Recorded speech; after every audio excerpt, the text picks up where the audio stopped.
વિદ્યાર્થી મિત્રો, આપણે જોઈ રહ્યા છીએ ધોરણ 8 પ્રકરણ 7 રાશિની તુલના સ્વાધ્યાય 7.3 નો દાખલા નંબર બીજો.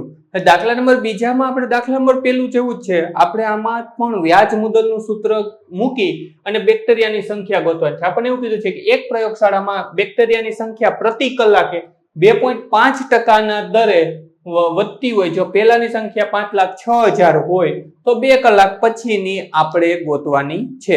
તો ચાલો વિડીયોની શરૂઆત કરીને એ પહેલા તમે જો જ્ઞાન વિષય ઉપર નવા છો અથવા તો હજી સુધી જ્ઞાન વિષયોને સબસ્ક્રાઇબ નથી કરી નીચે આપેલા સબસ્ક્રાઇબ બટનને ક્લિક કરો, બાજુનો બેલ આઇકન પણ દબાવો. વિડીયો કેવો લાગ્યો અથવા દાખલામાં કઈ ના સમજાય કોમેન્ટ કરીને જણાવજો.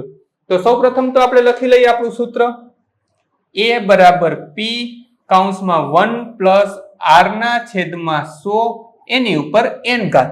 હવે અહીંયા આપણે વ્યાજ મુદ્દલ જ ગોતવાનું છે. વ્યાજ મુદ્દલ શબ્દ હંમેશા વાપરું છું. ભલે અહીંયા બેક્ટેરિયાની સંખ્યા છે પણ એ થશે શું તો કે આ આપણું મુદ્દલ થશે અને એની ઉપરથી આપણને જે નવી સંખ્યા મળશે એ આપણું વ્યાજ મુદ્દલ હશે. તો આપણે એ ગોતવાનું છે.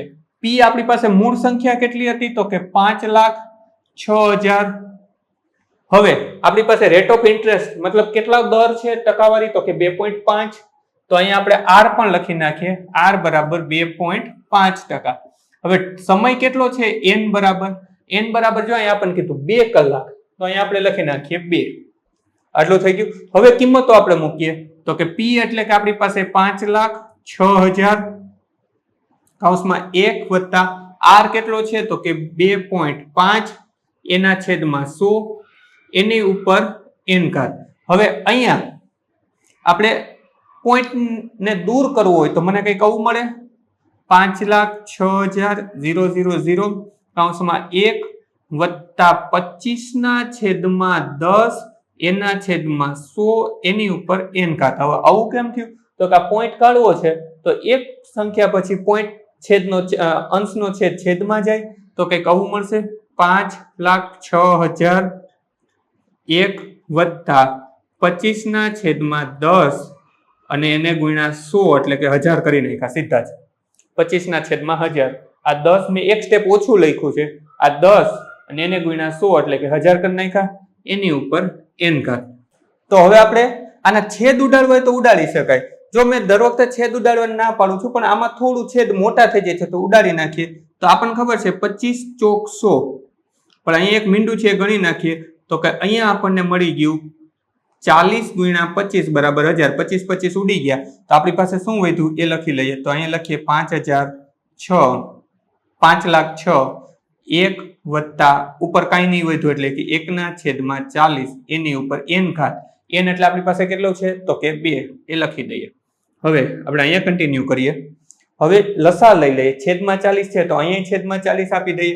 તો અહીં લખીએ 5,06,000 કૌંસમાં 40 ના છેદમાં 40 એને વત્તા 1 ના છેદમાં 40 એની ઉપર 2 ઘાત. હવે આવું શા માટે લખ્યું તો કે અહીંયા છેદમાં 40 છે.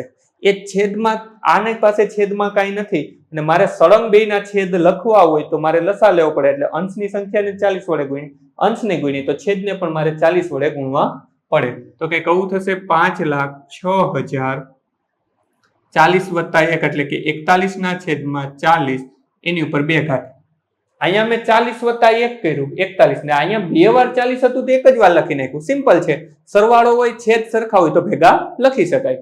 તો અહીંયા મને કંઈક આવું મળશે 5,06,000 ગુણ્યા 41 એને ગુણ્યા 41 છેદમાં 40 એને ગુણ્યા 40. હવે આવું શા માટે મળ્યું તો કે અહીંયા વર્ગ છે. વર્ગ કેમ હતો તો કે 2 કલાક માટે ગોતવાનું હતું તો એટલા માટે આપણને એવું મળ્યું. આનું સાદું રૂપ આપીએ તો આપણને મળશે 5,31,616 અને અહીંયા હું લખી નાખીશ આશરે.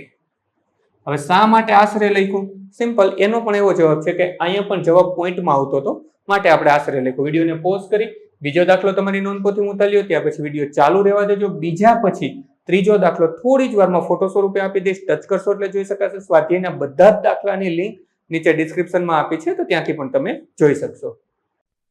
બાળ મિત્રો, વિડીયો જોવા માટે ખૂબ ખૂબ આભાર. આ વિડીયોને લાઈક કરો.